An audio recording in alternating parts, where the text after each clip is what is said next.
రైతు భరోసాకు చట్టబద్ధత 6 గ్యారెంటీలకు చట్టబద్ధత అన్నారు. తొలి కేబినెట్ జరగలేదా ఇంకా? లేకపోతే తొలి సంవత్సరం దడిచినా కూడా ఒక యాదికి వస్తలేదా? మీ రాహుల్ గాంధీ గారు చెప్పిండ్రు ఏడబైంది మాట అని అడుగుతున్నాం.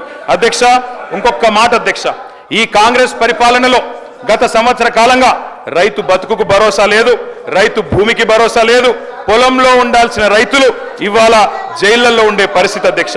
ఆనాడు ఎప్పుడు ముఖ్యమంత్రి గారు గద్దరన్న న్యాయ చేస్తూ ఉంటారు. గద్దరన్న ఒక మాట చెప్పిండు అధ్యక్ష, దుక్కులు దున్నే రైతులకు బేడీలు ఎందుకు రో అని పాట పాడిండు అధ్యక్ష. ఇవాళ గద్దరన్న బతుకుంటే ఖచ్చితంగా ఆ పాట మళ్ళా గజ్జగట్టి పాడుతుంది అధ్యక్ష. చివరిగా నేను ఈ ప్రభుత్వానికి చేసే విజ్ఞప్తి ఒకటే, రైతు బంధును యథాతథంగా కంటిన్యూ చేయండి, ప్రజలకిచ్చిన మాట తప్పకండి. ఎట్టి పరిస్థితుల్లో ఈ రాష్ట్రంలో రైతులకు బేడీలేసిన చరిత్ర ఈ పార్టీ బీఆర్ఎస్ పార్టీకి ఉంది అధ్యక్ష. ఆ రోజు సన్నవడ్లేస్తే ఊరే అన్నది మీరు, ఇవాళ కౌలు రైతుల గురించి గొప్పగా మాట్లాడుతున్నారు. కౌలు రైతులకు ఎందుకు ఇవ్వాలి భరోసా?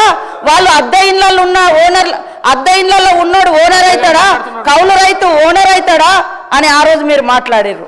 ఇవాళ రైతుల మీద ఏదో గొప్పగా మాట్లాడుతున్నారు. నేను సవాల్ చేస్తున్నా అధ్యక్ష, ఈ రాష్ట్రంలో ఉన్న అందరి భూముల మీద క్లీన్ గా అక్కడ ఒక దగ్గర 100 ఎకరాల ఫామ్ హౌస్ ఉంటుంది, కానీ 10 మంది పేర్లు ఉంటాయి. అది బయట తీయండి. వాళ్ళకి ఇప్పుడు 5-6 లక్షల జీతాలు ఎత్తుకునేటోళ్ళు కూడా రైతు ముసుగులో రైతు బంధు తీసుకున్నారు. మీ హయాంలో గుట్టల సాగులో లేకుండా తీసుకున్నారు.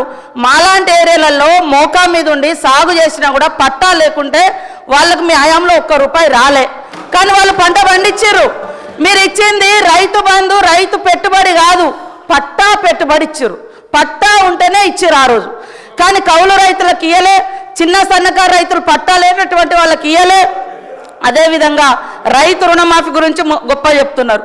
మీరు అనేక మందిని మీరు చేసినటువంటి రుణమాఫీ వడ్డీ మాఫీ అయింది, రుణమాఫీ కాదు అది వడ్డీ మాఫీ. ఆ వడ్డీ మాఫీలో కూడా మీరు అనేక మందికి రైతులకు నిబంధనలు పెట్టడంతో చాలా మంది ఈ నిబంధనల మూలంగా మేము ఇచ్చినటువంటి రుణమాఫీలోకి కూడా కొంతమంది రెన్యువల్ కానేటువంటి పరిస్థితి వాస్తవం. అలాంటి వాళ్ళే ఆగింది. అది 2014 నుంచి కొనసాగుతూ వస్తుంది. మీరు చేసినటువంటి రుణమాఫీ నిబంధనలు కొనసాగుతూ వస్తున్నాయి. కాబట్టి అది గుర్తుపెట్టుకోండి. మీరు అన్ని బాగా చేసినాక 30,000 కోట్ల రైతుల రుణమాఫీ కాకుండా ఎట్లున్నాయి? మీరు అన్ని రైతులను రాజులను చేసిర్రు, రైతు బంధు ఇచ్చిర్రు, అన్ని చేసినాక మళ్ళీ 30,000 కోట్ల రూపాయలు వాళ్ళ మీద ఎందుకు భారమైంది? ఎందుకు రుణాలు మిగిలినాయి? అది చెప్పండి. కాబట్టి ఇవాళ కేటీఆర్ గారికి ఒకటే అడుగుతున్నా, మీరు 10 ఏళ్లలో భూమి లేనటువంటి ఒక్క పేదింటి బిడ్డలకు మీరేమిచ్చారు?